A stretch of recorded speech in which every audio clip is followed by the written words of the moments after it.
morning, all of you. This is Veenu, Assistant Professor, Department of Psychology, Emma Mahila College, Ara. Today we'll discuss about epilepsy. What is epilepsy? अगर हम बात करें epilepsy की, then epilepsy is a symptom of brain dysfunction. The most prominent feature of epilepsy are seizures. And seizures are burst of electrical activity in the brain. Epilepsy basically है क्या? Epilepsy जिसको मिर्गी कहा जाता है, मिर्गी एक ऐसी मस्तिष्क की विकृति है, मस्तिष्क की विकृति है, ब्रेन डिसफंक्शन है, जो एक लक्षण के रूप में है, नज़र आता है, मिर्गी का एक सिम्टम के रूप में जो नज़र आता है. बेसिकली मिर्गी में होता यह है कि जो रोगी होता है, जो व्यक्ति होता है, वो अपनी कॉन्शियसनेस उसकी ख़त्म हो जाती है, वो उसकी जो चेतना होती है वो हल्की या गंभीर रूप से समाप्त हो जाती है. मिर्गी में उसको कन्वल्जन्स आते हैं, सीजर्स आते हैं. सीजर्स क्या होते हैं? Seizures are burst of electrical activity in the brain, यानी कि जो हमारा ब्रेन है, ब्रेन में कुछ इलेक्ट्रिकल एक्टिविटीज़ होती हैं, कुछ ब्रेन वेव्स बनती हैं. तो जब ये जो ब्रेन वेव्स बनती हैं, इनमें जो ब्रस्टिंग होती है, जो ब्रस्ट होती है इनमें, तो वो जो ब्रस्टिंग होती है, जब उसमें गड़बड़ी हो जाती है, जब उसमें एबनॉर्मलिटी होती है, तो सीजर्स आते हैं. जैसे हमारा जो ब्रेन है, ब्रेन में कुछ इलेक्ट्रिकल एक्टिविटीज़ होती हैं, कुछ ब्रेन वेव्स बनती हैं, जैसे gamma wave, alpha wave, beta wave, theta wave, delta wave. तो ये जो वेव्स होती हैं, इन्हीं वेव्स को इलेक्ट्रिकल एक्टिविटी का नाम दिया जाता है.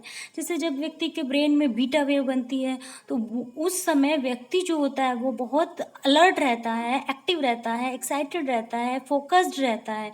और जो बीटा वेव्स है उसकी फ्रीक्वेंसी होती है 12 to 15 हर्ट्ज. और जब व्यक्ति के ब्रेन में अल्फा वेव बनती है या अल्फा एक्टिविटी होती है, तो उसकी फ्रीक्वेंसी होती है 8 to 12 हर्ट्ज. और अल्फा एक्टिविटी के समय व्यक्ति आराम की सिचुएशन में रहता है, क्वाइट रहता है, पैसिव रहता है, रेस्टिंग सिचुएशन में रहता है, लेकिन जगा हुआ रहता है, वेकफुल रहता है, उसमें चेतना होती है. जब थीटा वेव बनती है, थीटा वेव उस समय बनती है जब व्यक्ति ड्राउजीनेस सिचुएशन में रहता है, थोड़ा सा मतलब लिथार्जिक सा फील करता है.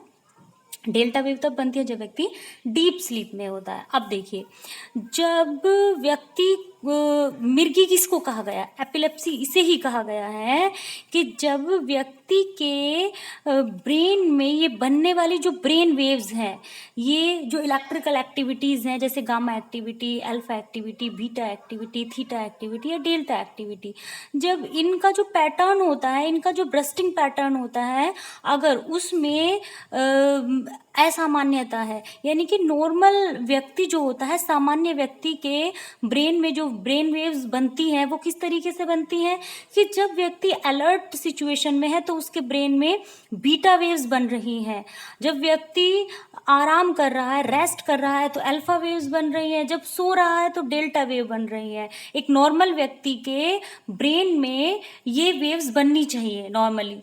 लेकिन अगर व्यक्ति जाग रहा है और जागते हुए उसके ब्रेन में क्या वेव्स बन रही हैं? डेल्टा वेव्स बन रही हैं. या फिर व्यक्ति एक्टिव है, ड्राउजी नहीं है, और उसके ब्रेन में जब एक्टिव है तो उसके ब्रेन में कौन सी वेव्स बननी चाहिए? उसके ब्रेन में बीटा वेव्स बननी चाहिए. एक नॉर्मल पर्सनैलिटी की अगर हम बात करें, एक नॉर्मल पर्सन की अगर हम बात करें, तो एक नॉर्मल पर्सन जिस समय अलर्ट सिचुएशन में होता है उसके ब्रेन में बीटा वेव्स बनती है, जिस समय वो स्लीपिंग डीप स्लीप में होता है उस समय उसके ब्रेन में डेल्टा वेव बनती है. लेकिन अगर व्यक्ति के ब्रेन में ये वेव्स इन सिचुएशन पे ना बन करके डेल्टा वेव बन रही है, व्यक्ति जागा हुआ है तब उसके ब्रेन में डेल्टा वेव्स बन रही हैं, तो ये जो ब्रेन वेव्स हैं, इनके इस असामान्य पैटर्न को ही क्या कहा जाता है? इनको सीजर्स का नाम दिया जाता है. इन्हीं को दौरे का या कन्वल्जन आप कह सकते हैं, उसका नाम देते हैं. सो एपिलेप्टिक पेशेंट्स जो होता है उसके ब्रेन में जो ब्रेन वेव्स बनती हैं, इनका पैटर्न सामान्य व्यक्तियों के ब्रेन में बनने वाली वेव पैटर्न से कुछ भिन्न होता है, कुछ अलग होता है, जो नॉर्मली होना चाहिए वो नहीं होता है. जैसे seizures are most extreme form of synchronize brain activity. Which kind of brain activity? That brain activity during which the whole brain or large portion of the brain fire with a defined and pronounced synchrony that never occur during normal behavior.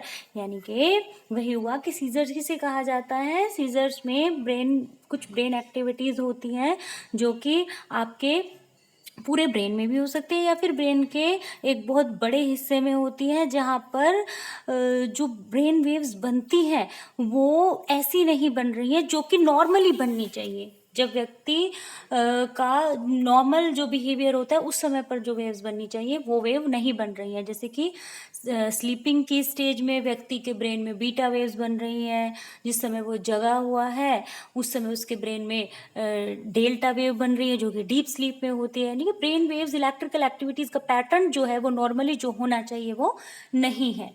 अब हम आगे बात करते हैं कि epilepsy में जो मतलब सीजर्स होते हैं, सभी सीजर्स को एपिलेप्सी नहीं कहा जा सकता है।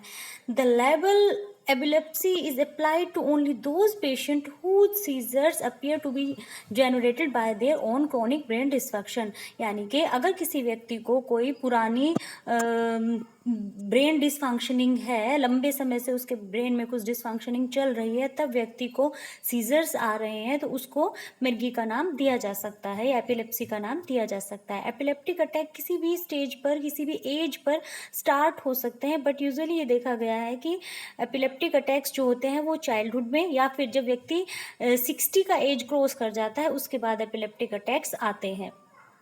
ईईजी एक ऐसी टेक्निक है, ईईजी, जिसको कहा जाता है इलेक्ट्रोएन्सेफलोग्राफी। इलेक्ट्रोएन्सेफलोग्राफी के माध्यम से हम जो ब्रेन में बनने वाली ये जो इलेक्ट्रिकल एक्टिविटीज़ या ब्रेन वेव्स होती हैं, अल्फा, बीटा, गामा, थीटा, इनकी एक्टिविटीज़ को हम ऑब्जर्व कर पाते हैं ईईजी के द्वारा। हमको पता चलता है कि हमारे ब्रेन में जो ब्रेन वेव्स बन रही हैं या जो इलेक्ट्रिकल एक्टिविटीज़ हो रही हैं वो कैसे हो रही है, नॉर्मल हो रही है कि एबनॉर्मल हो रही है, उनके रिदम कैसी है, क्या वो जिस फ्रीक्वेंसी के साथ जिस वेव को होना चाहिए क्या वो उसी फ्रीक्वेंसी के साथ हो रही है या फिर कम या ज़्यादा हो रही है।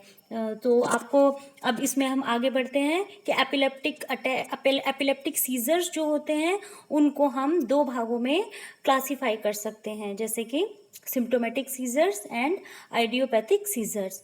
सिम्टोमेटिक सीजर्स वो सीजर्स होते हैं जो किसी स्पेसिफिक कॉज के कारण होते हैं, जैसे कि कोई इन्फेक्शन हुआ ब्रेन में या कोई ट्रॉमा हुआ, कोई ट्यूमर हुआ, वेस्कुलर माल फॉर्मेशन हुआ, टॉक्सिक केमिकल की वजह से, या वेरी हाई फीवर हो गया, या फिर कोई न्यूरोलॉजिकल डिसऑर्डर जब होता है और उसके कारण सीजर्स आते हैं तो उनको सिम्टोमेटिक सीजर्स कहा जाता है। अब आगे बात करते हैं, next come to the idiopathic seizures जो होते हैं वो appear to arise spontaneously means अनायास ही, अचानक ही, अपने आप ही। ऐसे सीजर्स जो अनायास ही अपने आप ही आ रहे हैं without any apparent external cause और in the absence of other disease of central nerve system. व्यक्ति के सेंट्रल नर्व सिस्टम से रिलेटेड भी उसको कोई डिजीज नहीं है और अनायास ही जब व्यक्ति को सीजर्स आने लगते हैं तो उनको आइडियोपैथिक सीजर्स कहा जाता है। Now we will discuss about types of epilepsy. Epilepsy के टाइप्स को यहाँ पर हम डिस्कस करेंगे कि कितनी तरह की एपिलेप्सीज होती हैं अकॉर्डिंग टू सीजर्स, जैसे कि partial seizure, complex partial seizure, generalized seizure, kinetic seizure, myoclonus spasm and post traumatic epilepsy. So ये जो टाइप ऑफ एपिलेप्सी हैं इसको हम अपने नेक्स्ट वीडियो में डिस्कस करेंगे, बिकॉज ये वीडियो बहुत लंबा हो जाएगा। सो आई थिंक कि आपको एपिलेप्सी समझ आया होगा कि एपिलेप्सी क्या होता है, सीजर्स क्या होते हैं, और जो सीजर्स हैं उनको दो कैटेगरी में क्लासिफाई किया गया है। और ये जो हमारा टॉपिक है आगे टाइप ऑफ एपिलेप्सी, इसको हम अपने नेक्स्ट वीडियो में कंटिन्यू करेंगे।